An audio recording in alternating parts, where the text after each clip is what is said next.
দর্শক, ইফতারির জন্য 40 মিনিটের বিরতি দেওয়া হয়েছিল, কিন্তু বাংলাদেশ দলের দুই ব্যাটার তানজিদ হাসান তামিম এবং নাজমুল হোসেন শান্ত পরিকল্পনা করলেন ভিন্ন। তারা বিরতি দিয়ে নয়, একেবারে জয় তুলে ইফতারের টেবিলে বসার পরিকল্পনা করলেন। সে হিসেবে 115 রানের লক্ষ্য তারা করতে নেমে সেফ টি-20 খেললেন এই দুই ব্যাটার। দর্শক, তাতে মাত্র 15.1 ওভারে পাকিস্তানের বিপক্ষে প্রথম ওয়ানডেতে জয় তুলে নিল বাংলাদেশ। কয়েক মাসের বিরতির পর ওয়ানডেতে ফিরে বাজিমাত করলে এতে করে টাইগার শিবির। নিজেদের ওয়ানডে ইতিহাসে পাকিস্তানকে সর্বনিম্ন রানে অল আউট করার পর ব্যাটিংয়েও রীতিমতো তাণ্ডব চালালেন টাইগার ব্যাটাররা।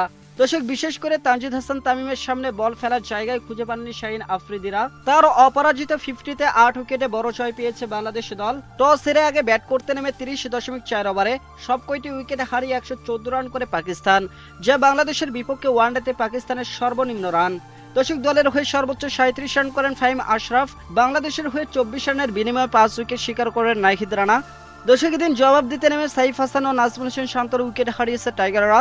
ম্যাচ জিতে নিল 8 উইকেটের বিশাল ব্যবধানে। হাতে বাকি ছিল 34.5 ওভার। দুই দল মিলে 100 ওভারের ম্যাচ খেললো মাত্র 45.5 ওভার। তবে নাজমুল হোসেন শান্ত ম্যাচটা শেষ করে আসতে পারেননি। জয় থেকে মাত্র 6 রান দূরে থাকতে আউট হয়ে যান তিনি, যার ফলে ম্যাচ শেষ করতে মাঠে নামতে হয়েছিল লিটন কুমার দাসকে।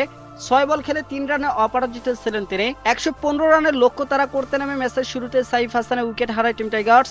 উড়ন্ত সূচনা এনে দিয়েছিলেন তানজিদ হাসান তামিম, তবে দলীয় 27 রানের মাথায় ব্যক্তিগত 4 রানে শাহিন শাহ আফ্রিদির বলে আউট হয়ে যান সাইফ হাসান। তার ক্যাচটি ধরেন শামিল হুসাইন। এরপর 82 রানের দুর্দান্ত এক জুটি করে তোলেন তানজিদ হাসান তামিম ও নাজমুল হোসেন শান্ত।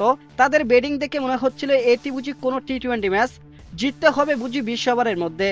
প্রকৃতপক্ষে ইফতারের আগে ম্যাচটা শেষ করতে চাচ্ছিলেন যেন তারা, কিন্তু 14তম ওভারে পঞ্চম বলে মোহাম্মদ ওয়াসিমের একটি বাউন্স বল ঠিকমতো খেলতে না পেরে ব্যাটের কানায় লাগিয়ে উইকেটের পিছনে মোহাম্মদ রেজওয়ানের হাতে ক্যাচ দেন নাজমুল হোসেন শান্ত। 33 বলে 27 রান করে আউট হন তিনি। অন্য প্রান্তে সরপেজ ছিলেন তানজিদ হাসান তামিম। শেষ পর্যন্ত 42 বলে 5টি ছক্কা এবং 7টি বাউন্ডারিতে 67 রান করে অপরাজিত থাকলেন তিনি। দুর্দান্ত পারফরমেন্স দেখে ম্যাচ সেরা হলেন নাহিদ রানা।